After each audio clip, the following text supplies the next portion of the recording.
Oye, bienvenidos a todos. Es un poco latero de repente después de Operación Renta volver a meterse a esta charla, pero bueno, es lo que nos gusta y lo que hay que hacer. Finalmente va a estar siempre actualizado. Nuestro grupo se caracteriza por estar simplemente, siempre y constantemente en el chat y entre nuestros conocidos preguntando quién tiene un tema para poder presentar, porque la verdad es nuestra idea como agrupación, como asociación es mantener siempre las charlas de manera constante. Nos tomamos el receso de Operación Renta, pero ahora ya volvimos y estamos tirando charlas ya de aquí a 2 meses más. Hoy día está Juan Pablo Cavada con Luis Marín, nos van a hablar sobre el IVA diferenciado, un tema que está bastante, yo diría que estuvo bastante candente hace un par de semanas, hoy día está congelado, sinceramente hoy día está congelado. ¿Ya? JP lo tuvieron haciendo informes como loco, como siempre, y después dijeron, no nos gusta el IVA diferenciado. Pero aquí estamos y lo vamos a estudiar igual porque puede ser que reflote. Estas cuestiones refloten de repente un día para otro. Así que nada, lo dejamos con los dos expertos y Luis seguramente nos va a contar sobre su libro después al final de la exposición para que ustedes puedan ahí comprarlo y apoyar a las pymes. Eso, chiquillos, todo Gracias, suyo. Nelson. Bueno, el tema que me toca a mí partir es el IVA diferenciado en la OCDE versus Chile. Así que lo que yo les voy a contar hoy día un poco cuál es el escenario internacional y en particular la OCDE donde estamos metidos nosotros, porque Chile, a pesar de que es el primo pobre, estamos ahí dentro. Entonces vamos viendo los temas de la OCDE.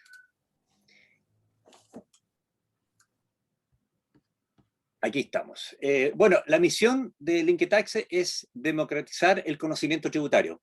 Así que para esto son estas charlas, son charlas gratuitas, en la cual estoy muy agradecido a Nelson y a toda la comunidad porque me invitó a exponer y participar en este tema. Así que por favor métanse a nuestra comunidad, participen y vengan con nosotros. Vamos a lo que nos convoca. El IVA, o VAT conocido afuera, Value Added Tax, así se llama afuera. Es un impuesto indirecto al valor agregado, eso es muy importante, de tasa fija 19%. Permítame contar un poquito de la historia. El 2003 hasta ahora la tasa se mantiene en 19%, pero antes el 88 era 16%, luego se subió transitoriamente a 18% y luego el 90 otra vez hasta el 2003 se subió transitoriamente a 19%, por lo cual todas estas reformas que se llaman transitorias se vuelven permanentes, lo cual es una crítica a este tema. Este impuesto grava el consumo, por lo cual, en teoría, si usted no consume, no hay IVA. Eso es lo que dice la teoría. Es un impuesto de retención, por lo cual es de fácil recaudación. Esos detalles lo va a ver Juan Pablo, así que no lo voy a tocar muy detenidamente. Es un impuesto neutro en la cadena de producción. ¿Por qué? Porque solo grava el valor agregado, y es decir, el consumidor final es en definitiva quien paga, y no la cadena productiva que tiene lo que ustedes ya conocen, el IVA crédito y el IVA débito, y se va compensando, y por eso se habla que es un impuesto neutro. ¿Cómo es la recaudación en Chile? Y esto es lo más importante que tienen que quedarse ustedes. El impuesto del valor agregado en Chile recauda más del 50% de las arcas fiscales. Yo me atrevo a decir que ese número ya está en 55 y por eso lo pongo en rojo. ¿Y saben por qué? Por el IVA digital que partió este año, no teníamos muchos datos, pero estuve haciendo un research y descubrí que ya se recaudaron 210 millones de dólares por 192 plataformas, donde la que mayor pagó fue Google. Así que si se dan cuenta, la recaudación del IVA digital fue tremenda y muy potente, mucho más de lo que esperaban. Se hablaba de como 30, 40 millones de dólares. Estamos en 210. 55%. El impuesto a la renta, y esa es la gran crítica que tiene Chile, es solamente el 35% de la torta. Y los otros son timbre, estampilla y otro tipo de impuestos más chicos, 10%. Vamos al comparado OCDE. ¿Qué dice la OCDE? Mira, renta es 45%, el IVA o VAT 35% y otros impuestos 20%. Entonces, eso es la diferencia que tiene Chile versus otro. Vamos a los datos duros. Este es el informe de la OCDE del 2020, está recién salido, así que sale el promedio. Si ustedes se fijan en la parte derecha al fondo, dice 19,3, por lo cual Chile no está sobre el promedio, sino está dentro del promedio. Pero sí vean algunas diferencias, si ustedes ven los detalles de algunos países, sobre todo los países desarrollados, por ejemplo Australia, a ver, otros países, por ejemplo, aquí tenemos a Israel, o tenemos otros países con tasas más bajas, Nueva Zelanda, tienen tasas mucho más bajas, del 10, del 15, del 17%, mucho más bajas que nosotros. Incluso hay países como Switzerland que tiene 7%. Otro dato duro, casi todos los países OCDE aplican el IVA diferenciado, y eso es muy importante. Solo hay 5 que no lo aplican porque aplican extensiones de carácter global, pero en definitiva casi todos lo tienen aplicado. ¿Y por qué lo aplican? La razón fundamental es justamente por la equidad tributaria. Buscan, en el fondo, que ciertos bienes y servicios esenciales sean reducidos para que la gente los consuma o los adquiera a menor precio. Y ese es el tema que ustedes tienen que recordar. Aquí tienen los datos mucho más duros en cuanto a cada país y en detalle. Por ejemplo, Finlandia, 24,10. Alemania, 16,5. Islandia, 24% del IVA general y 11% el IVA reducido. Y así, ustedes pueden ir eligiendo cada país y ustedes van a ir viendo. Más adelante voy a hacer un pequeño detalle de algunos países que yo considero más relevantes para nosotros. Quiero recordarle un tema de carácter económico, del punto de vista económico, para que ustedes recuerden la famosa curva de demanda, la que va así, a la derecha, y la curva de oferta, la que va hacia arriba, a la izquierda, en la cual se forma el punto de equilibrio, el precio. Cuando ustedes establecen un impuesto, y este es el punto que vamos a conversar hoy día, se produce lo que se llama una pérdida social. ¿Por qué? Porque sube el precio y baja la cantidad ofrecida como la cantidad demandada. Ese es el efecto natural que produce el impuesto. Entonces, esto se enseña en Economía 1, esto es del Samuelson, para que ustedes lo recuerden, y esto es un punto que tiene que ser relevante después por la equidad tributaria que vamos a conversar. ¿Qué dicen las noticias en Chile respecto de la experiencia OCDE afuera? Primero, positiva. Dice que es para aliviar la carga tributaria del IVA respecto a los bienes y servicios de primera necesidad. Y eso también se ocupa para estimular el consumo de ciertos bienes y servicios, por ejemplo, culturales. Por ejemplo, para la compra de libros. Pero casi todas las otras noticias son todas negativas porque dicen que es una herramienta distributiva deficiente, que no es la mejor para efectos de recaudar y distribuir el ingreso, sino que son los impuestos directos y no beneficia la equidad tributaria. Otra crítica negativa que dice que no solo beneficia a la población de menor ingreso, sino a la población de mayor ingreso. Es decir, no afecta, o afecta, mejor dicho, a la progresividad, que no es la mejor opción. Otra crítica negativa también dice es que no se traspasa completamente a precio, sino que menos de la mitad se reduce el precio. El resto se mantiene.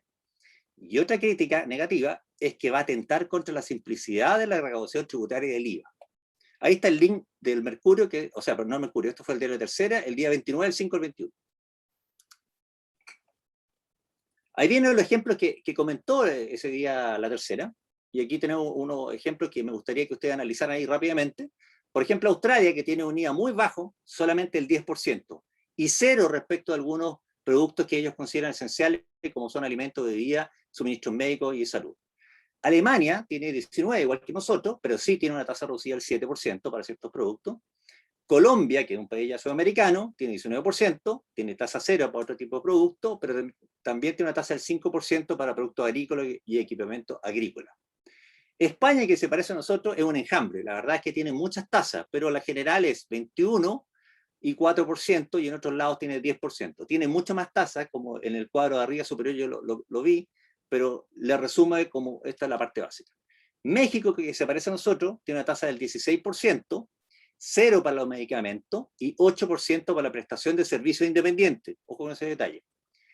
Suecia, que nos gusta compararnos con países como allá, es tasa del 25%, mucho más alta, pero tiene tasa 0 para ciertos servicios, 6 para el transporte y 12 para la alimentación. Eso es un poco lo que pasa en la comunidad OCDE. Vamos a la parte de Chile básica, el contexto nacional. Primero hay que entender que el ciudadano a pie general, que está la gran mayoría, no gana más de 500.000 pesos. Por lo cual, y aquí viene el problema, consumen todo.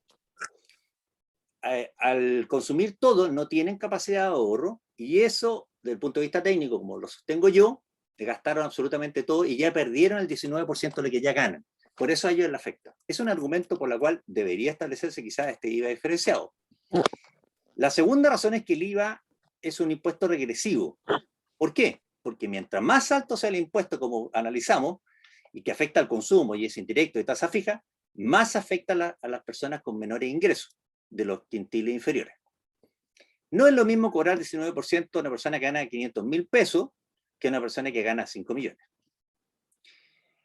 Un aspecto positivo de poner un IVA diferenciado es que sí alivia la carga tributaria respecto a bienes y servicios de primera necesidad. Y eso es muy importante porque tienen que ser bienes acotados. No es para todos los bienes, es para cierto tipo de bienes y cierta cadena productiva. También sirve para estimular el consumo de ciertos bienes, por ejemplo, los libros, que en lo personal a mí me interesa. Recuerden estos conceptos generales referentes a la redistribución del Estado, porque el Estado recauda bienes ¿para qué? Para poder redistribuirlo a la gente que tiene menos recursos. Para ello, tiene mucho mejores herramientas. ¿Cuáles son? Los impuestos directos, que son progresivos y proporcionales. Por ejemplo, en Chile tenemos el impuesto a la renta, con una tasa alta de 40%, pero para la gente que gana menos de 10 millones de pesos, 8 millones de pesos, en realidad están exentos y pagan cero.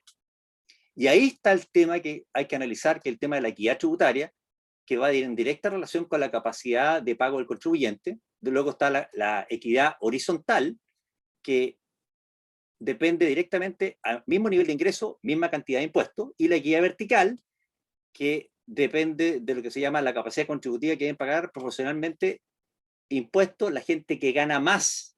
Es decir, si a usted le va muy bien, tiene que pagar mucho. Ojo que si el sistema tributario no es justo, que es lo que se percibe en Chile, el problema que pasa es que no hay un gran cumplimiento de la parte de impuestos y hay mucha evasión. Y eso genera fuente de inequidad.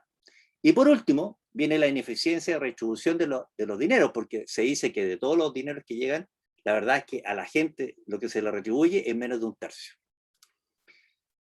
¿Qué pasa en Chile en definitiva? Y esta parte la va a ver Juan Pablo con más detalle, pero les voy a decir que este es un proyecto que nació polémico, porque nació a raíz del impuesto a los súper ricos en junio del año pasado, y está en el segundo trámite constitucional en el Senado. Se propone de manera transitoria, que ya sabemos que no es transitoria, sino probablemente permanente, un IVA diferenciado para ciertos productos y servicios de primera necesidad. La tasa general, usted ya la conoce, 19%, el IVA reducido va a ser un 10% para ciertos productos y un IVA súper reducido un 4% para insumos básicos como harina, leche, libros, medicamentos y otros ítems. Eso es lo que viene. Vamos a la conclusión. Primero, ¿el IVA es regresivo? Sí, eso no hay duda, y es una de las grandes críticas que tiene el IVA. Segundo, ¿el IVA diferenciado sirve para la equidad tributaria? La respuesta es sí, así lo dice el informe de OCDE. Dice que no es perfecto para eso, pero sí dice que es una herramienta para la equidad tributaria. Dice que no es la mejor, porque como les dije, la mejor es a través de los impuestos directos. ¿La tasa del IVA es alta en Chile? No, la verdad es que no, porque está dentro del promedio, como ya lo vimos, 19%.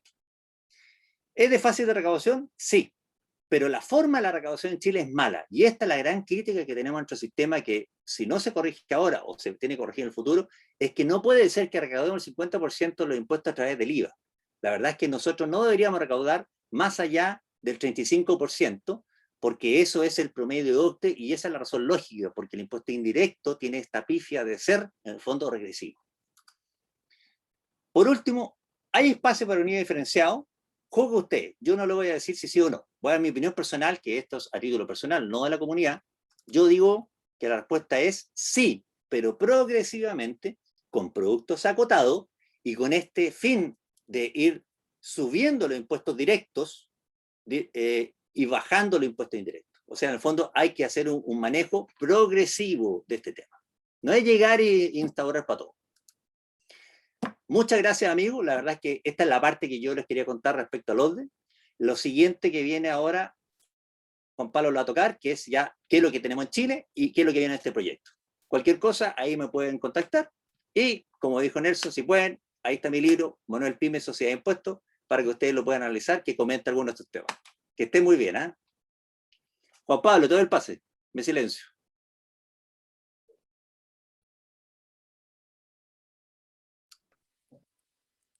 Enciende tu micrófono, Juan Pablo. Pregunta al final por si quieren, ¿eh? Sí, y ahí tengo el micrófono. Déjame irme al archivo que tengo. Dejar de compartir pantalla. Exacto. Dame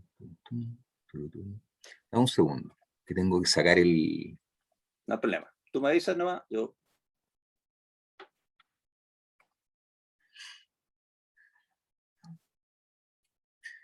Oye, qué bueno que vamos a tener opiniones distintas. Sí, pues esa es la gracia. No, pero no tan distintas, no tan distintas.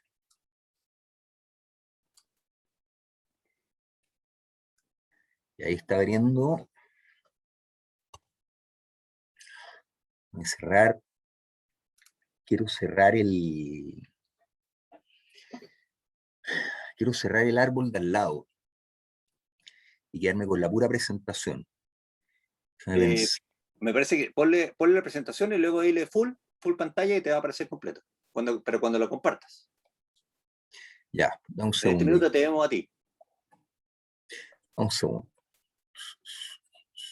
Sí. Espérate. Ya, ahí estoy. Compartir pantalla. ¿Dónde tengo la tabla? Ya. ¿Qué parte se ve ahí? Ahora le puedes poner pantalla completa abajo. Y estaríamos perfectos. Pantalla completa. Déjame buscar. Inferior derecha. No, espera, lo vuelvo. Ahí. Ahí está. Inferior derecha o F5. También sirve. Espera, que esto está medio lento. No, no era lo que yo quería. Al lado ahí, esa misma. Ese mismo. Ahí está. Listo. Ahí está. Nos fuimos. Ya, yo no me veo, o si me veo no tengo idea. Te vemos, Juan Pablo, así que Ya. dale nomás. Ya, no creo que veamos todo porque es largo, puede ser latero, pero es un pequeño temario de lo que podríamos ver desde el punto de vista de lo que veo yo. El boletín o el proyecto de ley con el contenido y algunas observaciones. Yo tengo algunas observaciones técnicas, y para entender esas observaciones yo creo que es necesario explicar la mecánica del IVA en general y el IVA en Chile, lo que es la cadena del IVA. Luego de eso, hay consecuencias de la cadena del IVA para implementar el contenido del proyecto de ley.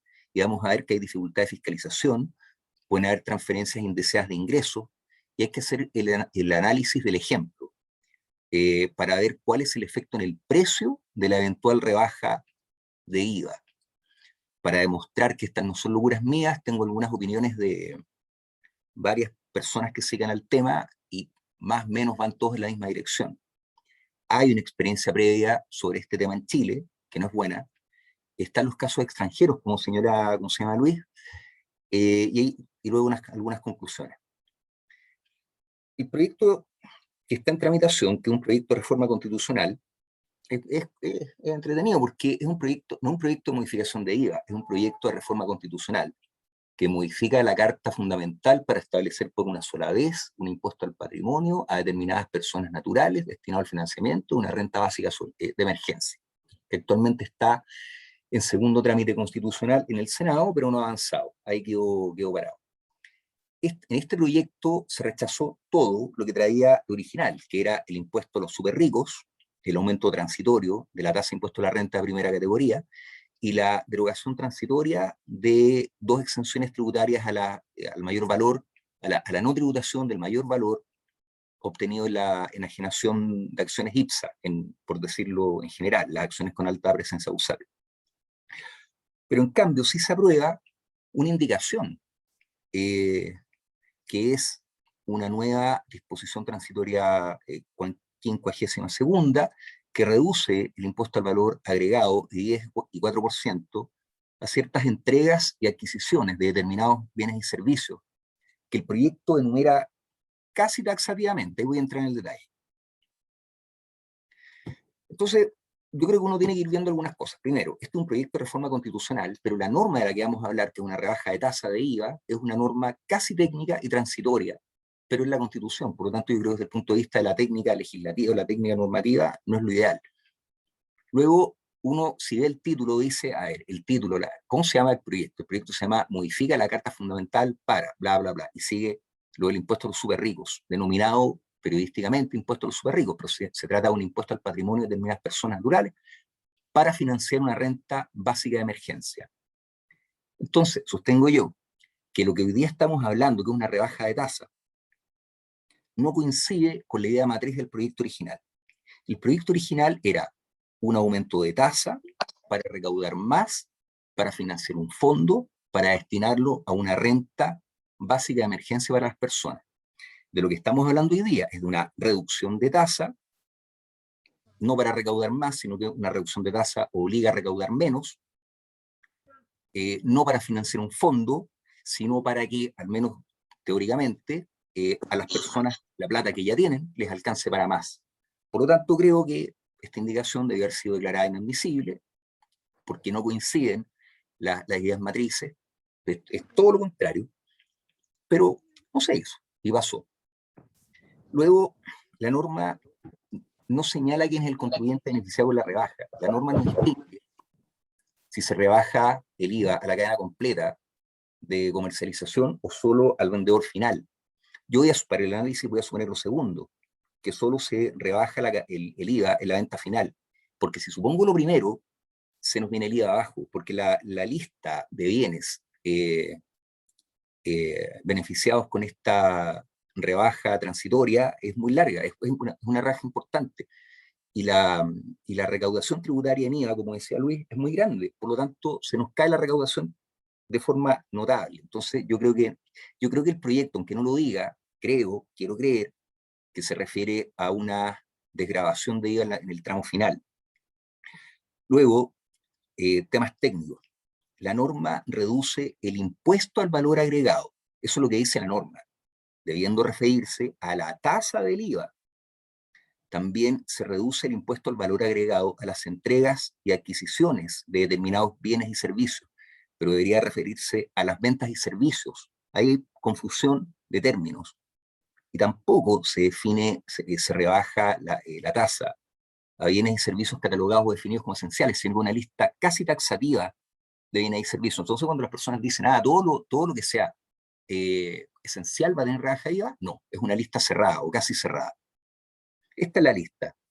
Primero, la reducción de 19 a 10%, muy en resumen, primero los combustibles, salvo el caso de transporte de carga y pasajeros, alimentos para la nutrición humana o animal, se excluyen los alcoholes, productos sanitarios, material, equipo instrumental o médico, hotelería, campamento, balneario, restaurante, suministros de bebidas, asistencia sanitaria, servicios de estética y belleza integral, establecimientos deportivos, flores y plantas ornamentales, servicios ofrecidos por empresas funerarias. Y la rebaja del 19 al 4, y ahí marqué en rojo, productos básicos como. ¿Por qué lo marqué en rojo? Porque esto pretende ser una lista taxativa, pero cuando dice productos básicos y no lo define, y lo dice como, lo que está diciendo es que esto ya no es taxativo, sino que es productos básicos y luego vienen ejemplos. Algunos ejemplos entonces van a ser pan, harina, huevos, leche, queso, frutas, verduras, queso, libros, diarios, medicamentos. Y al final dice los servicios de teleasistencia y ayuda a domicilio.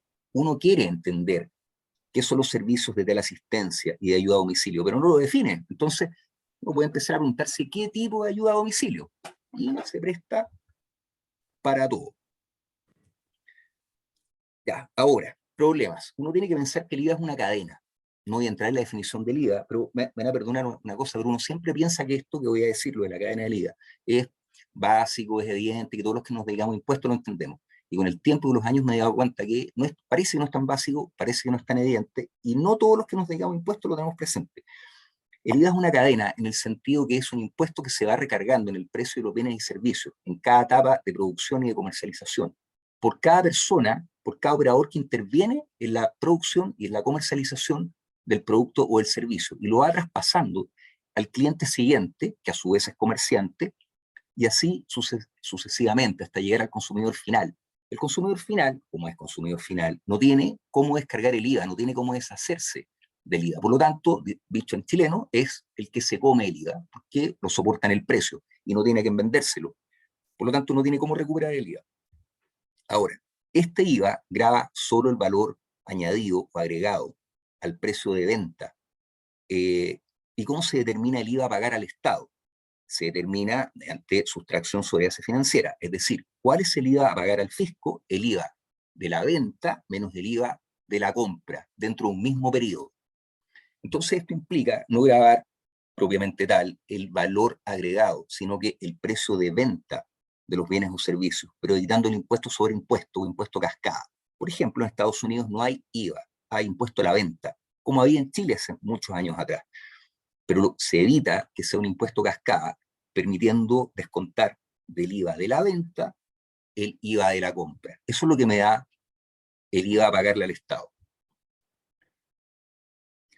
Luego hay que pensar que el IVA, la cadena del IVA es piramidal, es decir, el IVA se aplica a todos los bienes y servicios que van incorporados en la producción y comercialización de un determinado producto o servicio. Es decir, el ejemplo de una caja de aspirina. Una caja de aspirina incorpora todos los elementos del medicamento: el remedio, el prensado, el cartón, plástico, papel aluminio, diseño, publicidad, marketing, flete, bodega, celulosa, todo. Y cada uno de estos insumos tiene su propia cadena del IVA. Por lo tanto, cuando uno compra una caja de aspirina, no debo pensar en el IVA de la caja de aspirina, tengo que pensar en el IVA de todo lo que incorpora la caja de aspirina.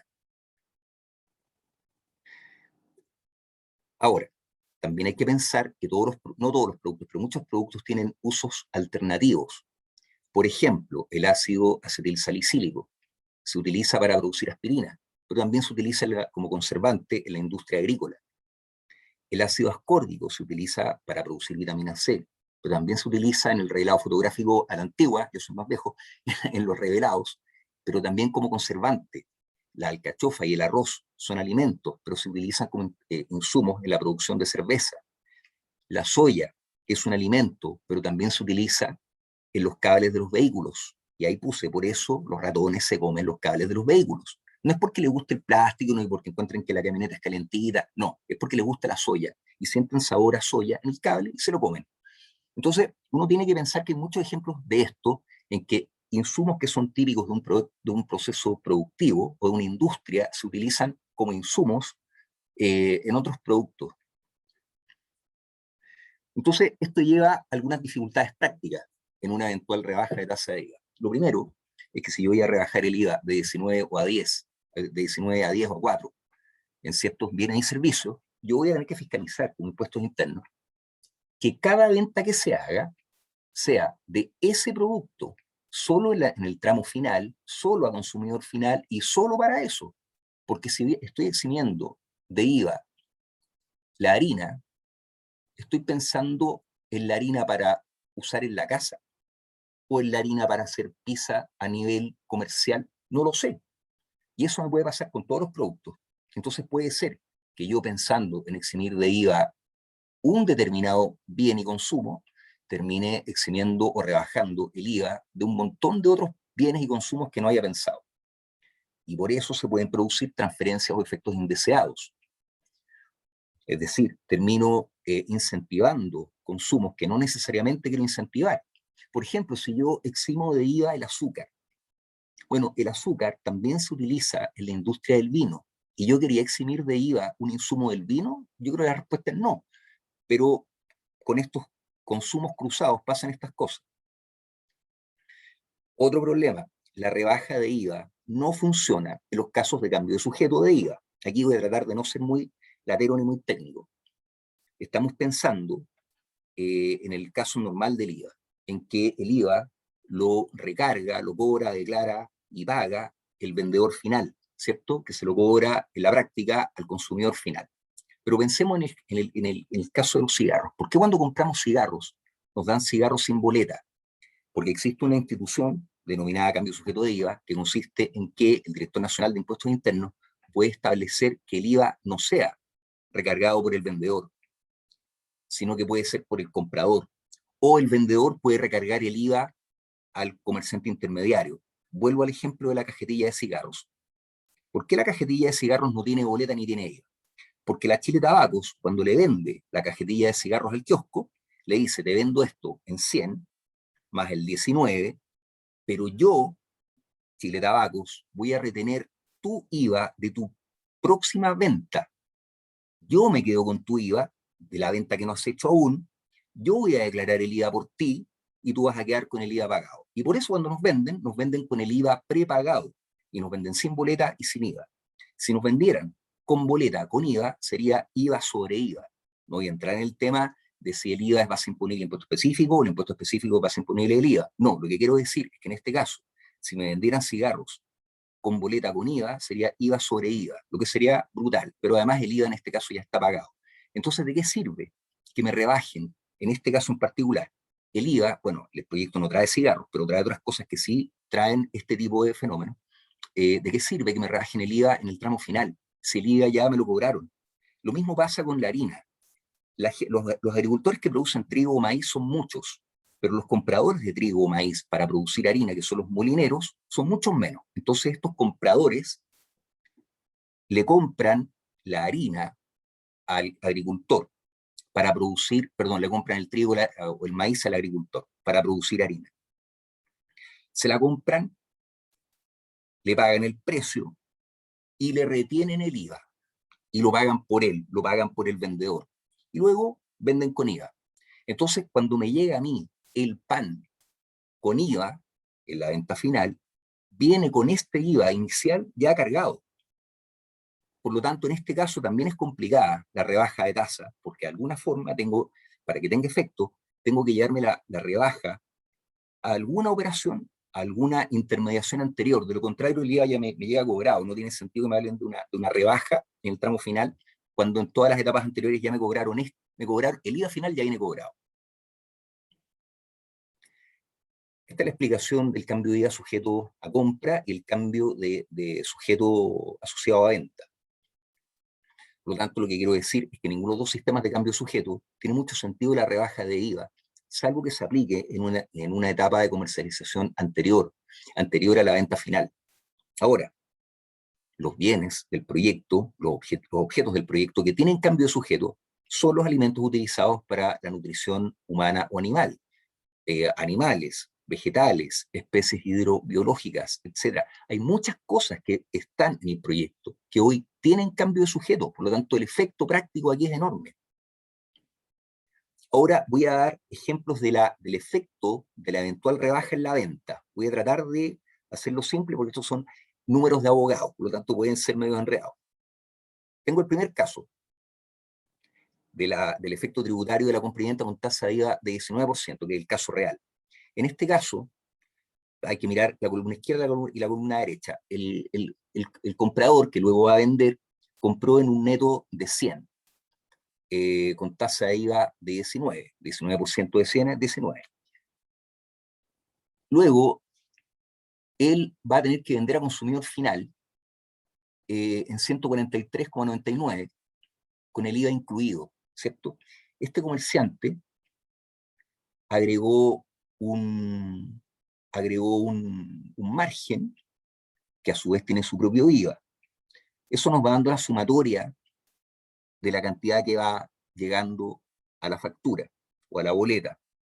Entonces, en este caso yo tengo que el IVA a pagar por el comerciante al fisco es el IVA débito fiscal, que dice ahí IVA DF, menos el IVA crédito fiscal, que es el IVA CF, 22,99 menos 20,9, total a pagar al fisco, 2,9.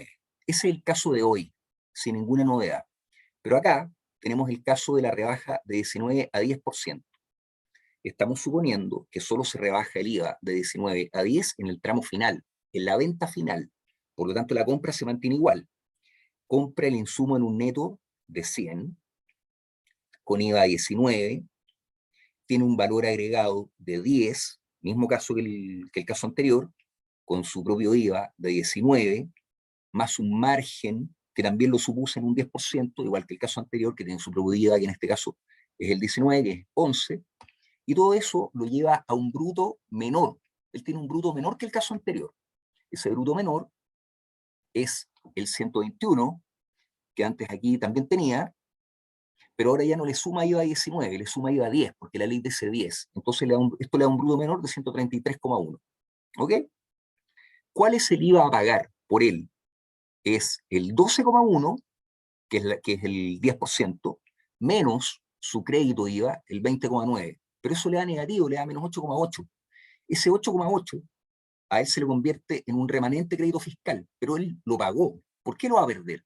No lo va a perder, no tendría sentido pedirle a un comerciante, y menos a una pyme que apenas se mantienen, que tienen poco margen, que ahora tengan más margen. Por lo tanto, ¿qué es lo que va a hacer el comerciante? Estos 8,8 que ya los pagó, los va a sumar al 133,1, y por eso me va a vender en 141,9. Estos 141,9 son inferiores en 2 pesos al 143,99 del ejemplo anterior. Pero él me va a rebajar entonces solo 2,09 pesos y no un 9%, porque bajamos del 19 al 10, me podría rajar un 9, pero no puede rajar un 9 porque lo pagó. Y lo mismo pasa, es exactamente lo mismo en el caso del 4%, con la diferencia de que el IVA de débito fiscal ahora es 4,84, porque estamos en tasa 4, menos 20,9, que es el crédito fiscal original, porque el comprador compró todo esto con tasa 19. Y eso me da un remanente crédito fiscal de menos 16,06. Entonces, esos menos 16,06, el contribuyente los pagó, no los quiere perder, porque ya los tiene como costo. Y la única forma de recuperarlos para él es sumarlos a su nuevo precio bruto. Su nuevo precio bruto es inferior, porque tiene un IVA 4 y no 10. Entonces tiene 125,84. Pero esos 125,84 le tiene que sumar los 16,06 para no perderlos. Y por lo tanto tenemos un nuevo precio final de 141,9. Entonces bajamos el precio desde los originales 143,99 a 141,9. En este caso, la recaudación, y en el caso anterior acá, en el caso del 10, la recaudación es 0. Y en el caso del 4, la recaudación también es 0. Con el agravante que se va produciendo un remanente crédito fiscal para el comprador, que bueno, si estuviéramos hablando de activo fijo, estaríamos haciendo cola para ir a pedir la devolución de IVA. Hay algunas opiniones sobre esto, que más allá de las mías. Por ejemplo, que el Claudio Agostini, que no es necesariamente alguien muy, digamos, muy del mundo derecha. Claudio Agostini recomienda una sola tasa pareja y ojalá ninguna exención. Y da hartas razones de que es una mala idea considerar en Chile tasas de IVA diferenciadas o agregar exenciones. Da un montón de razones económicas, pero en resumen quiere decir que es un mal instrumento para redistribuir ingresos. Señala que es mejor redistribuir ingresos mediante un impuesto progresivo al ingreso, que es lo mismo que dice la OCDE, y que es ineficiente hacerlo mediante un impuesto al consumo. También señala que estas exenciones y tasas más bajas benefician más a hogares de mayores ingresos, que consumen más alimentos que los más pobres, y estos alimentos además son más caros. Y es súper cierto, porque, como decía Luis, una persona que gana 500.000 pesos, se le va el 19% de todo su ingreso en consumo. Una persona que gana 5 millones de pesos, es probable que no se gaste los 500.000 pesos, perdón, los 5 millones de pesos entero en consumo grabado con IVA. Va a ser una cantidad menor, pero compra mucho más. Yo no compro la misma azúcar que compra el señor que gana 500.000 pesos y así. Entonces, ¿a quién termina beneficiando esta rebaja? ¿Al que gana menos o al que gasta más? Yo creo que al que gasta más. Y también facilita la evasión y compra de otros bienes para pagar menos IVA. Se producen muchos efectos cruzados indeseados. José Yáñez, que para los que están en el tema saben, que es creo que ingeniero comercial de la Universidad de Chile, un experto en finanzas públicas, lleva muchos años en este tema, dice exactamente lo mismo, y son generaciones distintas. Y pone el ejemplo de cuando el pan estuvo exento de IVA en Chile, nacieron las panaderías, que a la vez eran fiambrerías, roticerías, heladerías, y todo venía exento con IVA disfrazado de pan. Lo mismo luego dicen profesionales contemporáneos, Ignacio Guerra, Claudio Augusto, Juan Pablo Cabello, José María Díez. También está, y todos coinciden en lo mismo, coinciden en que estas rebajas no necesariamente se traspasan a precio, esto tiene costos de fiscalización, y existe la sustitución de bienes con mayores impuestos a otros bienes con menores impuestos. Diario Financiero, pero es el editorial del Financiero, no logré saber quién ha escrito la columna, que se hace preguntas que son razonables. ¿Quién define qué bien es servicio o servicio es esencial o no? Lo otro que dice Luis, por ejemplo, que estos cambios transitorios terminan siendo permanentes. También se puede convertir en un castigo para todos los bienes y servicios excluidos, ya que se genera un incentivo natural a la demanda de otros productos, o sea, a la demanda de los productos favorecidos. O sea, si le rebajan el IVA al azúcar, voy a dejar de comprar stevia y voy a comprar azúcar. No sé si eso es lo que busca el proyecto de ley. Y por último, que el volumen de consumo de los bienes favorecidos con menos IVA es más alto, o tiende a ser más alto, en estratos de ingresos superiores, que terminan siendo entonces más beneficiados que la gente más pobre. Esta es la historia de las tasas de IVA en Chile. Partimos en el año 74, esto es re parecido a lo que decía Luis, partimos del año 74 con un IVA de 20%. Bajamos en 1988 a un IVA de 16% y no hubo rebaja de precios, los precios no bajaron. Sin embargo, el año 90 volvimos a la subimos a la tasa del 18, que era transitoria esta tasa. Esta tasa tenía que durar desde el 90 hasta el 93. Y aquí me falta parte de la historia, porque en algún momento esta tasa transitoria de 18 dejó de serla. Luego llegamos al 2003, o sea, dejó de ser transitoria. El año 2003 volvimos a la tasa llegamos a la tasa del 19, que también era transitoria. Tenía que ser 19 hasta el 2003, perdón, hasta el 2007. Pero el 2006, un año antes de volver a la vigencia de la tasa de 18, se rebajó la nueva tasa y nos quedamos para siempre, se eliminó la tasa 18 y nos quedamos para siempre con la tasa 19. Entonces todas estas alzas transitorias han sido finalmente permanentes. Ahora, los países de la OCDE, no voy a entrar en el detalle de los países de la OCDE que señala Luis.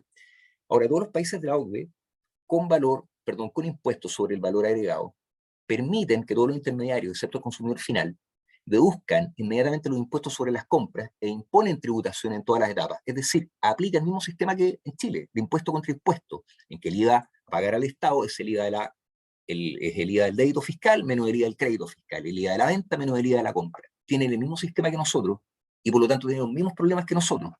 ¿Pero por qué tienen IVA diferenciado? Por presiones políticas y porque tienen muchos años más de historia y por lo tanto ya eventualmente cedieron a la presión.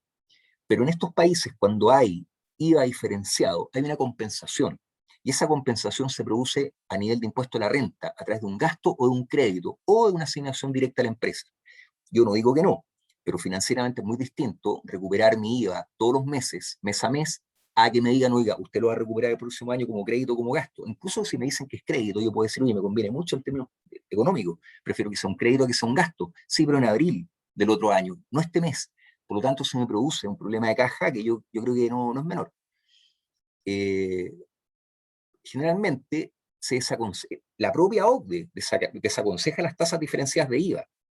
Reconoce la utilidad social, pero lo desaconseja porque sabe que trae problemas y nadie garantiza que esto se convierta en una rebaja efectiva de precio.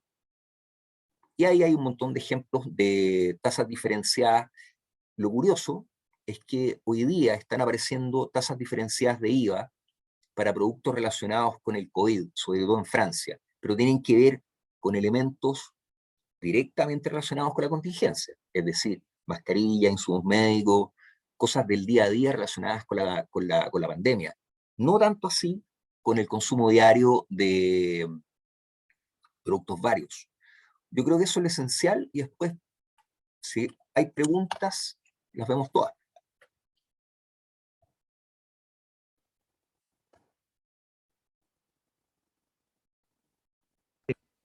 Cerré. Muchas gracias, Ahí, Pablo. Muchas gracias, ahí. Luis. Mira, bastante interesante todos estos estudios. No sé si hay alguien que quiera participar, que quiera hacer alguna consulta, que quiera exponer su punto de vista. Yo me quedo con algo de lo que dijo Juan Pablo, y que yo no había hecho el ejercicio antes, que en el fondo es hacer el recorrido del IVA y darse en el fondo el trabajo de decir, bueno, si un comerciante aplica esto en el tramo final, obviamente arrastrando un 19 y no pudiendo cobrar ese 19, y quedando con este remanente, es caja parada en el fondo. Esos 8 pesos que mostraba ahí Juan Pablo es una caja que él sabe que ese remanente no lo puede pedir en devolución, salvo que a alguien se le ocurra la maravillosa idea de que lo puedan pedir como un cheque, que quedaríamos en las mismas, ¿ya? Y por ende, claro, es altamente probable que no exista el traspaso del precio al cliente final, es muy probable, por lo que dice Juan Pablo. Tendría que haber que no sé cómo lo podía hacer, porque es impracticable estar mirando prácticamente cuando el tipo haga la boleta, o que cuando esté poniendo los precios en el supermercado, le ponga un precio más barato al pan. No, no podéis controlar eso. Eso ya es libre mercado. Tú ya hiciste la rebaja del IVA, pero el tipo te lo traspasó a precio, al neto, no al IVA. El IVA lo mantuvo, listo, pero el flujo que yo quiero mantener mi flujo, porque viven en base a un flujo de caja X y tienen que mantener. Y cuando se le estancan 8 pesos ahí, pueden ser 8 millones quizás, y te quedas sin pagar Claro. sueldo, no sé. Lo Un que poco pasa, esa reflexión. Y otra cosa que me quedo también es que el proyecto quizás, aparte de las típicas fallas técnicas, legislativas que decía Juan Pablo, no se hace cargo en el fondo de si esto se va a aplicar solamente en el tramo final. Ahí me quedo la duda. No lo dice, ¿No? Dice, no lo dice. Entonces eso es eso es una poca seriedad, pero tremenda, po. Para las personas que se quieren ver beneficiadas, que se va a bajar el IVA y tú decís, bacán, po, weón, va a bajar el IVA, y la gente se ilusiona y dice, puta, los remedios van a estar más baratos, el pan, la harina, no sé qué, y resulta que después esta cuestión no se traduce a precio, ¿y a quién le echan la culpa? O sea, es muy malo el proyecto en ese sentido, tremendamente malo, y la técnica es malísima también.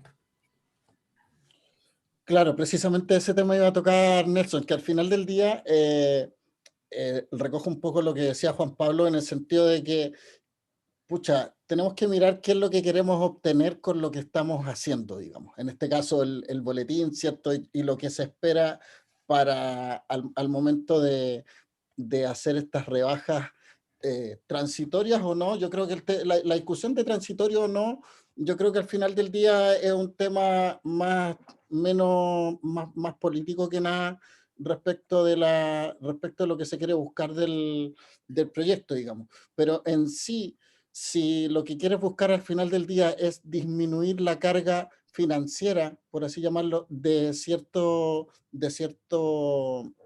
en, en razón del impacto económico, ¿cierto?, que ha tenido la pandemia, tenéis que mirarlo desde el punto de vista transversal, como decía Juan Pablo, de la cadena del IVA. O sea, no podéis pensarlo hablando solamente desde la vitrina, sino que tenéis que mirarlo el proceso completo, digamos, porque al final del día el crédito, el IVA en la adquisición de los insumos, ¿cierto?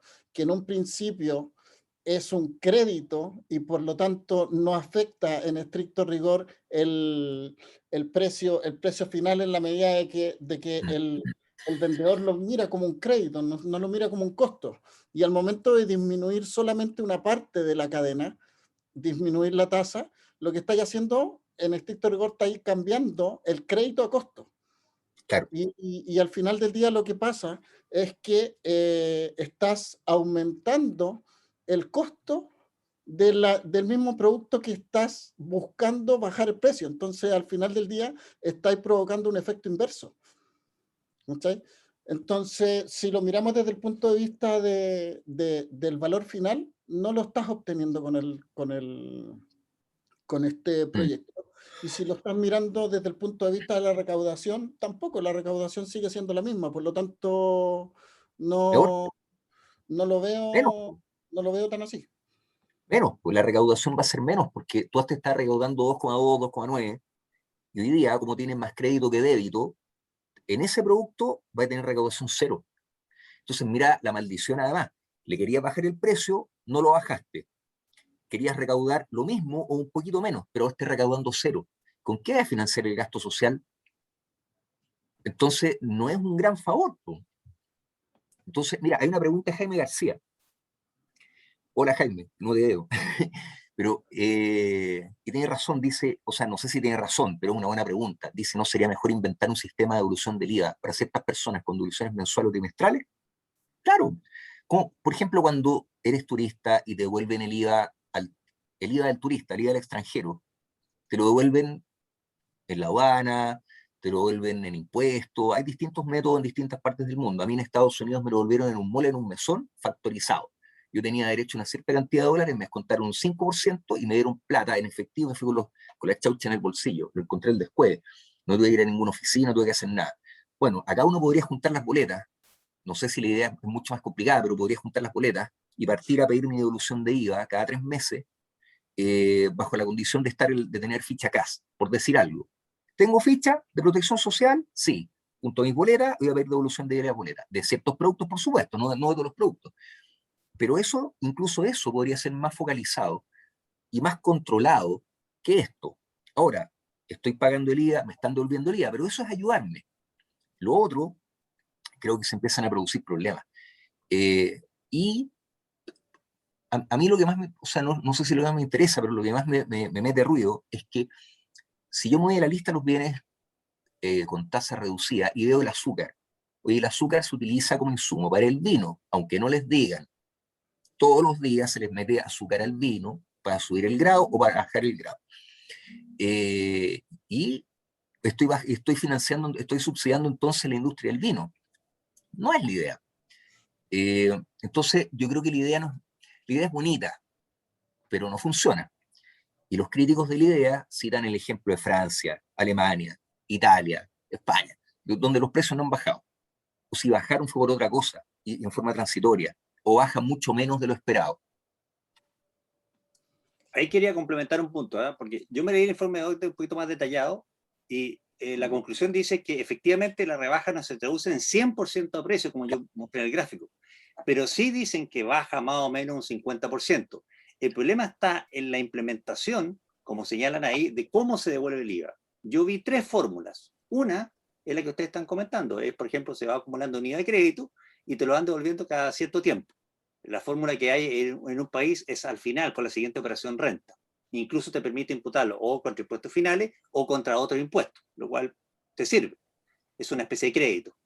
La segunda solución era irlo rebajando cada cierto tiempo, o sea, en este caso también trimestralmente o semestralmente. Y la tercera era como el 27 bis, en el sentido que tú vas y pides la devolución. Y ahí es lo que todos reclaman, que dice, oye, se va a formar una cadena interminable que tú vayas a pedir.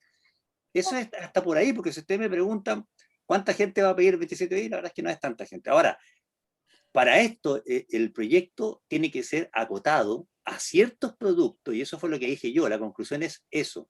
Y la OCDE dice, no dice que no le guste dice que no le gusta el mecanismo del IVA, y no le gusta el mecanismo del IVA, Juan Pablo, porque el IVA, como es un impuesto al consumo indirecto y tasa plana, dice que no es la mejor fórmula para el efecto de la redistribución y la equidad, sino los impuestos directos, progresivos y proporcionales, que son los mejores para efectos de justamente la equidad tributaria. Entonces, ese es el punto que ellos atacan.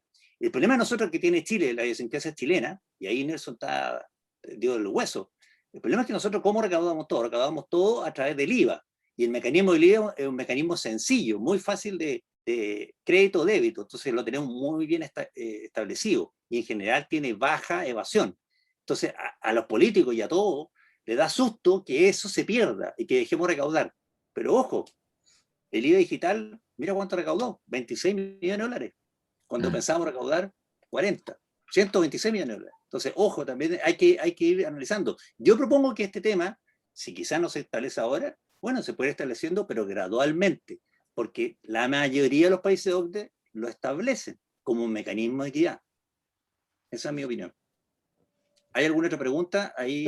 Sí, mira, Jaime García pidió audio. Don Jaime, puede hablar, lo escuchamos atentamente. Hola, bueno, felicitaciones por las exposiciones, muy interesante.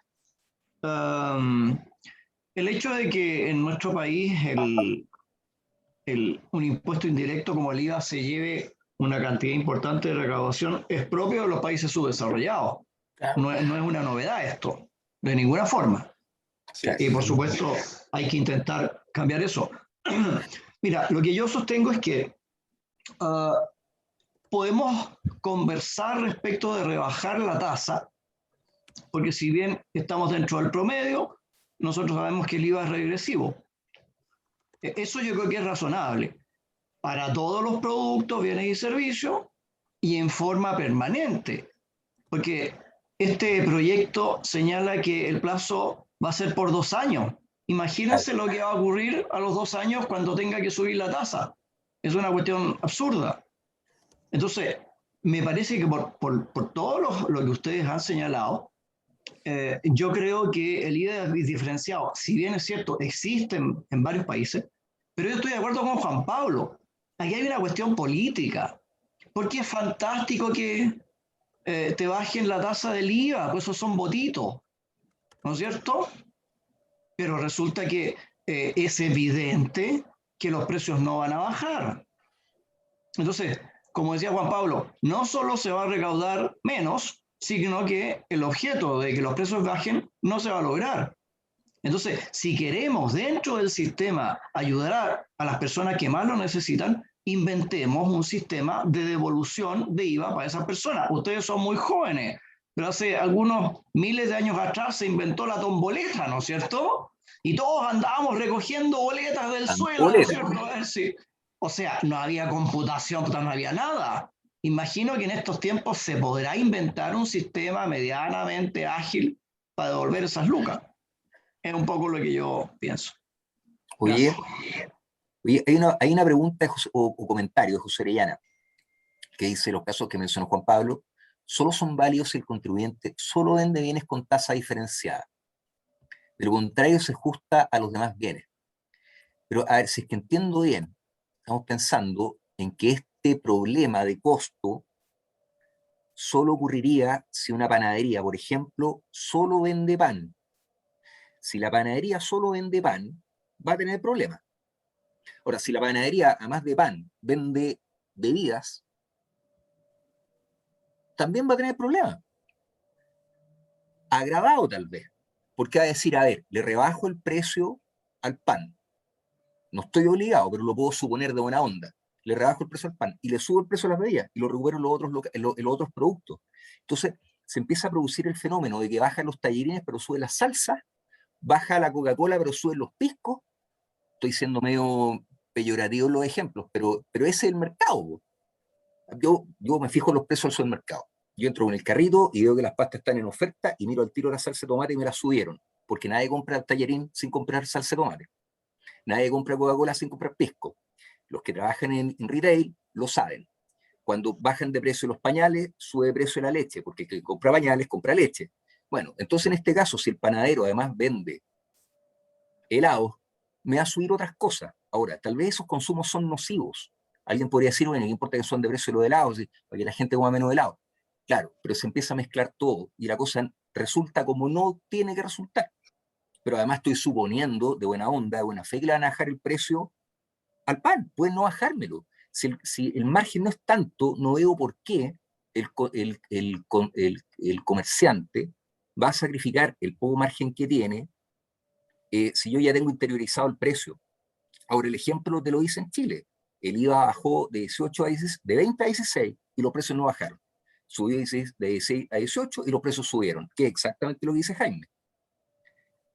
Ahí viene otra pregunta pero sí, no la veo. José Orellana pidió audio. José, tienes audio. Sí. Gracias, ¿cómo están? Hola. Muy bien. Hola. Bueno, un poquito, estamos súper claro que la economía de libre mercado, lo que mueve al final los precios del mercado, eso ya está claro. Y por lo tanto, si hay demanda, el precio va a subir infinitamente hasta cuando ya no hay un tope. Eso es algo que ya está comprobado. Se ha visto incluso con los inmuebles, cuando hay, ¿verdad? En sus tiempos no estaban grabados con IVA y lo movía el mercado igual, expulsaron IVA y sigue lo mismo. Bueno, lo que quería decir yo, Juan Pablo, y ponía el ejemplo, que no necesariamente creo que tiene que haber un ajuste de precio en los otros productos, porque como sabemos que el IVA grava el mayor valor, entonces si yo vendo bebidas ya, o cualquier otro producto, llámese cecinas, entonces yo voy a tener un mayor valor, producto y voy a estar girando un débito mayor que el crédito por la cecina. Entonces, de forma automática, el crédito que me está sobrando, producto del crédito que recibí por la harina, me va a servir para imputarse a ese mayor valor del débito. No necesariamente me va a obligar a subir el precio de la vida. Entonces, lo que quiero decir con esto, que es una forma de ajustarse automáticamente sin tener que generar necesariamente remanentes de crédito, porque por eso yo entendí tu ejercicio. Si efectivamente los solamente bienes esenciales, podríamos buscar infinidad de mecanismos de devolución, de uso del crédito, etcétera. Y efectivamente el precio lo más probable es que haya un ajuste, y yo creo, como decía Luis también, no va a llegar al 100% a lo mejor del beneficio al bolsillo de las personas, pero va a haber un ajuste a la baja. Pero en esto, donde hay mercados múltiples, yo creo que ese crédito que te está sobrando sí va a servir justamente, va a hacer frente al diferencial de débito-crédito que se produce en el resto de los productos. Yo creo que hay un ajuste automático, en forma natural, ¿ya? Y eso es un poco lo que quise transmitir para explicar el tema. Así que muchas gracias, muy interesante el tema que están tocando. Muchas gracias, José. Tiene razón en eso, ¿eh? Sí, yo quería tocar un punto porque Jaime García habló de la tomboleta. Efectivamente, la tomboleta, si bien es cierto, la finalidad, los más jóvenes. la finalidad de ello era el exigir la boleta, porque en ese tiempo los niveles de evasión eran mucho más altos que los de hoy día. Y al final del día lo que buscan ese tipo de medidas es mayor recaudación. El sentido de este boletín y de este proyecto de ley no es ir a recaudar más, sino que es lo que busca es ir a bajar el precio de esos productos esenciales que son como su palabra lo dice, esenciales, ¿cierto? Y la verdad es que con la mecánica de que está redactado, yo creo que hay más certeza de que no va a producir el efecto deseado de que lo vaya a producir. Y aquí recojo un poco lo que dice Dayana, ¿cierto? Porque al final del día tenemos el claro ejemplo del crédito especial a empresa constructora. O sea, es un beneficio que partió sumamente restringido y desde el año 2016 para adelante se ha venido, desde el 2012 hacia adelante, se han venido aumentando los metros cuadrados que pueden acceder al beneficio, ha ido aumentando, ¿cierto?, el margen de tipos de vivienda que pueden acceder al beneficio. Recordemos que partimos con viviendas prácticamente de 50 metros cuadrados y estamos hoy día en 120 metros cuadrados. Y al final del día los precios de las viviendas no han bajado, por el contrario, han ido subiendo. Entonces, al final... Entonces, ¿dónde está esa caja? ¿Te fijáis? A eso voy. Que subieron el precio, po. Por eso, Porque ahí está la caja. Es que por lo mismo, a eso voy. O sea, ¿en qué momento este proyecto puede ser efectivo en lo que tiende a buscar? O sea, yo creo que al final del día va a traer más complejidad al proceso porque todos somos concluyentes en que la fiscalización de este tipo de IVA diferenciado al final del día es más compleja. Hoy día tenemos una institución fiscal que es la que fiscaliza los tributos, que es el Servicio de Impuestos Internos, que claramente cada vez que hay una reforma tributaria lo que dice es pedir más recursos para efecto de tener recursos humanos, recursos tecnológicos, para poder fiscalizar de mejor manera a los contribuyentes. Hoy día le estáis metiendo más dificultades con los mismos recursos y al final del día, ¿qué vaya a terminar? No somos un país completamente desarrollado, por lo tanto no tenemos un nivel de cultura de cumplimiento. Por lo tanto, al final del día, cuando se torna compleja la fiscalización, lo que terminas obteniendo al final es una mayor tasa de evasión. Juan Pablo. Estoy viendo aquí los otros comentarios o preguntas. Alguien propone la fijación de precios. Yo creo que el foro no es el adecuado para meterse en el tema. Yo creo que el punto de vista sí puede ser adecuado, pero el foro no es el correcto, porque eso nos cambia el juego, nos cambia el partido. Pero yo creo que cuando tú habláis de fijación de precios, se te dispara mercado negro, chanchullos por todos lados. Sí. Hay una pregunta de cuál es el IVA adecuado para Chile. Gente que empieza a hacer cerveza en la casa, todo eso. Pero mira, oye, yo quiero ir sobre el tema de Luis Marín. Para volver un poco al tema de la recaudación. El IVA en Chile implica una recaudación de más del 50%, ¿cierto? 55. Es malo. Claro. Entonces la OCDE nos dice, oye, mira, ustedes no deben recaudar tanto, los países tercermundistas, que nos incluyen nosotros, recaudan eso. Pero eso es culpa de un defecto, y el defecto es que tenemos un impuesto a la renta defectuoso. Uno puede discutir la tasa, la base, todos los pormenores del impuesto a la renta. Pero dime, ¿quién paga impuesto a la renta en Chile? Si la cantidad de gente exenta es enorme.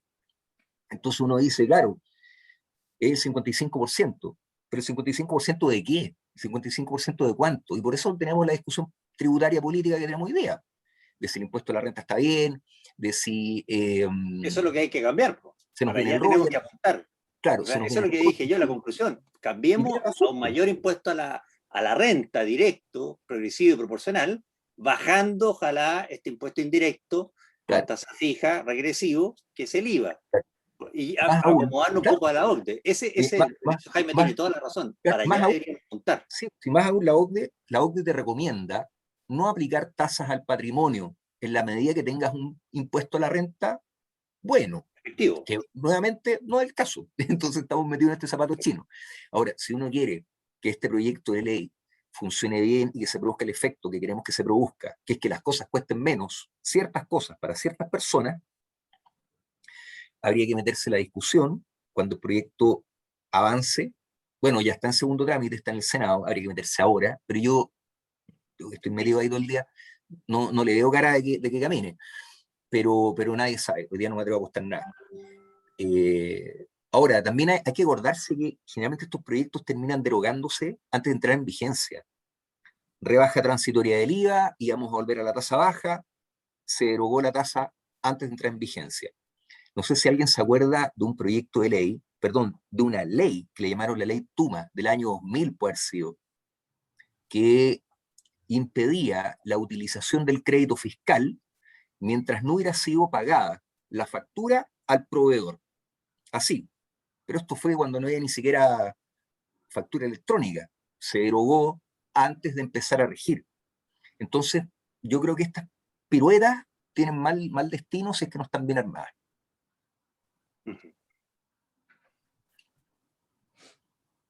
¿Para la próxima reforma? Chuta. Pues sí, ya viene, pues ya. Próxima reforma, empezar a mejorar este sistema recaudatorio, que es lo que yo propongo. Si estoy de acuerdo que lo mejor es recaudar al impuesto directo que por impuesto indirecto. Yo creo que en eso estamos todos de acuerdo. Desde el punto de vista técnico, es lo mejor. Hay una pregunta de ¿quién? A ver, Dayana. Dayana dice, si ahora te dan boleta electrónica, que pidan el RUT y con esa info el Estado, que sabe cuántos son tus ingresos, sabrá si te tiene que devolver ese IVA pagado o no. Yo creo que es buena idea, pero creo que es cara. Pero claro, si estás bien identificado, el Estado podría decir, usted tiene derecho a devolución o no, que es como la automatización de ir con las boletas cada 3 meses a pedir la devolución. Claro, pero ¿por qué sería caro si al final del día la boleta electrónica ya está implementada y la opción de colocarle el RUT te la da, digamos? Sí, yo me refiero solo a la implementación, porque cada vez que tú querés meterle un acento a un programa tenés que llamar al programador, pero yo creo que sí, vaya el tema. O sea, es que el programa ya está, el programa ya está. Sí, De hecho, pero es muy fácil, el tema es opcional, pero porque el el tema del RUT, la supermercado, boleta ya está. el supermercado te pregunta, pues, bueno. El Sí. supermercado te pregunta y ahí tú compras, no sé, pues, comprador. cuánto porcentaje tú en el del comercio, no sé cuánto será, bueno, pero yo creo que los supermercados venden el 80 o el 70% de todo el comercio, de todas las cosas, ¿cachai? Y la cajera te pregunta, ¿la quiere la boleta en su correo? Listo. Toda la razón. Entonces la Claro, idea es como empezar a fomentar eso. Una vez pero que hay ya que se fomente eso, que la gente tenga la boleta en su celular, en su correo, bueno, va a ser mucho más fácil. Yo creo que al final es un poco lo que comenta Max, que al final el problema es que en la boleta, ¿cómo identificáis qué tipo de producto es? Oye, mira, acá hay una pregunta, William Peñas, ¿cómo Chile debería recaudar más? Pero mira, espera, déjame volver a Dayana, porque me gustó el ejemplo. Yo insisto en el ejemplo del pumpernickel y el queso Roquefort. También es pan y también es queso. ¿Me lo van a rebajar un 4%? Sí. El kilo de pumpernickel cuesta 5.900 pesos en el Jumbo. lo busqué hoy día para el ejemplo, para esto, 5.900 pesos el kilo de pumpernickel. Va a estar rebajado, y si yo quiero comprar queso, me voy a rebajar el queso, es el bien barato, no sé cómo se llama, uno que ya viene como, son como restos de queso, viene granulado, o me voy a El rebajar el despunte, Roquefort el importado, el despunte. queso francés importado, O el o los Gouda. dos. Claro, me voy a rajar el Gouda o me voy a rajar el Roquefort de Roquefort, ¿cachai? El azul, importado, el caro. Y si yo quiero 2 kilos de queso también rebajado, entonces se empieza a poner absurdo, pero es medio, es real. Para allá va el tema. Ahora, la pregunta de cómo uno puede generar más impuestos directos, yo creo que nos empezamos a... La Dayana dice unas preguntas, comentarios, pero tiene toda la razón. ¿Cómo generar más impuestos directos? Mira, ¿Cómo generar más sí, recaudación a través o sea, de los impuestos directos? claro, el tema es quién paga y por qué paga. Yo creo que no hay cultura en Chile, no hay cultura de contribuyente. Piensa en las películas gringas, cuando al gringo se lo llevan preso, lo primero que dice, oye, si yo soy un ciudadano que tengo todos mis impuestos pagados, aquí un chileno, ¿cuándo va a decir eso? No es porque no los pague, es porque no tiene cultura de contribuyente, porque no ve la relación pago impuestos, beneficios, no la ve porque no la tiene, o en alguna parte la tiene, pero es muy lejana. Nosotros no relacionamos los beneficios sociales que tenemos con Mala nuestros pagos, distribución. la redistribución del ingreso, con nuestros pagos de impuestos. Es decir, yo tengo derecho al colegio porque lo pago, no porque pague impuestos. Y si tuviera mis hijos en un colegio público, tendría derecho, pague o no pague impuestos. Tampoco tiene relación. Yo sé que se financia con eso, pero la gente no tiene hecha esa relación. No la tiene. No hay No, cultura de porque contribución. No hay cultura de contribuyente. es como el impuesto que se creó para el terremoto, que era para reconstruir las carreteras. Si hoy nos dijeran que la Costanera Norte se construyó con el 50% de ese fondo, tú decís, puta, que valió la pena pagar el impuesto, pues, weón. Claro, O un tramo de la Ruta 5 Sur, weón, hasta Puerto Montt. Lo construimos solamente con 10 años de impuestos. No sé, claro. pero ahí Entonces, estamos, weón. si te dijeran, oye, mira, por ejemplo, inventemos un ejemplo, ya que está de moda el royalty. Yo me he tenido que meter mucho en el royalty a propósito de la discusión. Uno podría decir, oye, hagamos que el royalty deje de ser gasto, el royalty pagado es gasto. Claro. Supongamos que no es gasto, va a aumentar la recaudación porque no puedo contar de la base imponible. Pero ¿para Un financiar qué? 27%. Claro, pero ¿para financiar qué? Yo no digo que no, lo que digo es, podríamos empezar a amarrarlo de alguna manera, no te digo que con objetivos amarrados en la ley, no, pero que tenga alguna relación visible con la realidad. Que yo pase manejando por la zona un día hacia el norte y diga, hay una plaza No hay, nueva, no hay esto se hizo, campamento. o hay una red de colegios, no uno, una red de colegios, o una red de hospitales, y que yo lo pueda atribuir a la industria minera. Y que la gente diga, bueno, para esto pagan impuestos, o para esto pagan. Pero hoy día no se ve. Entonces la gente no tiene además el incentivo a pagar. Peor aún, cuando alguien te vende sin boleta, la gente no pide el descuento del 19%. La gente se conforma con que le descuenten un poquito, pero no el total, cuando lo lógico sería negociarlo. Si tuviéramos la cultura del evasor, sería véndeme sin boleta y repartámonos el IVA entre los dos. Por lo tanto, por lo menos para mí, en un 9% más barato. Porque el otro 9% va a quedar para el vendedor. Ni siquiera eso. Entonces la gente no tiene conciencia de los impuestos en Chile.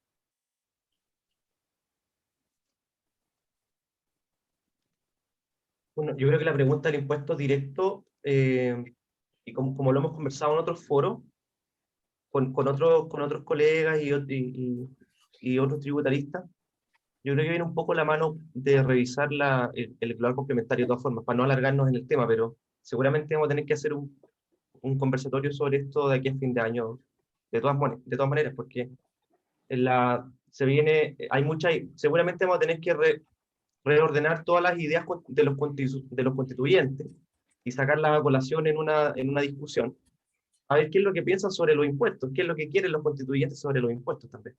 Eso es importante. Entonces vamos a tener que seguramente ir y reunir todas esas ideas y ponerlas en la juguera y analizarlas.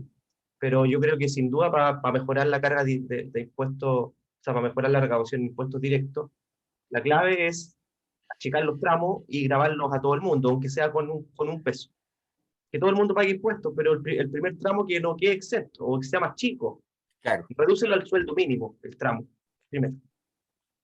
redúcelo al sueldo mínimo, y el sueldo mínimo que no pague, pero el otro tramo que siga de ahí para adelante pagando, aunque sea un poco. Y los otros tramos los achicáis, ¿no? Entonces, tramos más chicos, o sea, cada O sea, tramo perdón, más cerca del otro, los expandes. Se expande, tramos más grandes me gustan a mí. o sea, tramos más chuta. A ver, Sí, porque nosotros en Chile tenemos 6 o 7 tramos. sí. Sí, primero ¿Dónde deberíamos tener 4? Sí, porque al final del día, si empezáis a grabar los tramos exentos, yo creo que vais atentando contra todo lo que estáis queriendo buscar con las nuevas. No, sí, es por un tema, no lo que yo Eso te más digo, lo que yo te aporta digo es por el tema de concientización, eso de más que paguen aporta a la impuestos. cultura Oye, contributiva. Eso aporta a la cultura contributiva y al final del día lo que queréis, lo que estáis buscando con todos estos proyectos es disminuir, es que los impuestos no sigan dañando al sector más pobre de la población, digamos. yo siempre tenía una duda matemática, pero no sé si es un error. Nosotros hablamos de tramos, y cuando uno ve el tema del global complementario y los tramos, yo gráficamente los veo como una escalera. Ujú. Pero ¿será posible que en vez de ser escalonado, hay una curva que en el fondo sea pensar en un algoritmo, una ecuación que me dé una curva perfecta, peso a peso? Tú decís de tal manera que al final del día la carga tributaria se permanezca en el mismo porcentaje, ¿a eso te No lo refieres? sé. Lo que te digo es que haya en el fondo una infinidad de tasas, dependiendo, con un mínimo y un máximo, qué sé yo, pero que en el fondo si gano un peso más, pago un poquito más, y no tener que esperar al próximo tramo, al límite del tramo para cambiarme de tramo. No lo sé, yo creo que me falta Es matemática. que, no, lo que pasa es que los tramos están desde un desde y un hasta, ¿cierto? Ese hasta, se supone que si tú pasas un peso, pasas ya al siguiente tramo. Sí, Pero siempre que te mantengas dentro de ese amplio tramo, va a aplicar siempre el mismo porcentaje. O sí, sea, en estricto rigor, ese porcentaje aplicado sobre un monto de 100 o de 101 da un impuesto más alto. sí, claro. Pero dado que existe un descuento de los tramos anteriores, siempre vas a estar pagando El el diferencial. delta sobre Claro. cada tramo. Sí, Esa es la Y equidad lo que yo horizontal digo es que esos tramos son hay muchos tramos. Quizá no sea solución ya dejemos el tramo de las 13.5 de lado, pero quizá tenéis que concentrarte en los tramos, en los más altos, y a lo mejor reformar esos tramos, o subirle un poco más la tasa, no sí. sé. Porque Esa es sabes la que única forma de recaudar sí, plata en serio, ¿cachai? uno se empieza a meter en otras cosas, porque piensa en la liquidación de sueldo. Mira, lo digo porque mi hermana vive en Francia, y yo un día por un trabajo que tuve que hacer, comprar la liquidación de sueldo con la de mi hermana. Y tú miras ahí la liquidación de sueldo y le descuentan un 45%, ganando menos que acá. Aquí le habrían descontado un día y le descontaron un 45%. Pero ya tenía todo pagado. O sea, le descontaron un 45% y tenía el impuesto, ISAPRE, FP, seguro. Y Ya otro tenía la montón de clínica cosas. pagada, pues, weón. No estaba Tenía todo esperando que le pagado. cobraran. Cuando entraba a ¿Cachai? la clínica no estaba esperando que le cobraran, pues, weón. Claro, yo no estoy esperando ni proponiendo estatización de nada, pero lo que sí te digo es que yo veo mi liquidación de sueldo y tengo mi descuento de impuestos y además tengo el FP, el ISAPRE, seguro. Oye, me terminé descontando lo mismo, solo que acá se llama seguridad social, que es privada.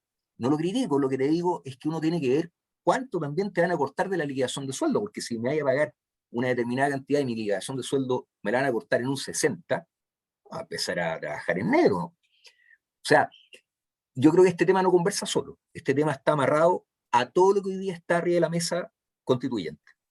Sí, por eso mismo te decía, vamos a tener que la hacer ese próxima cambio. reforma, que es lo que yo pienso que sería bien.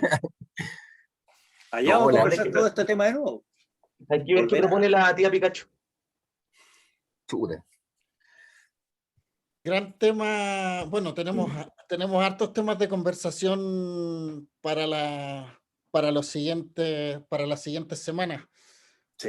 Agradecerte, Juan Pablo, agradecerte, Luis. Han hecho una excelente exposición ambos.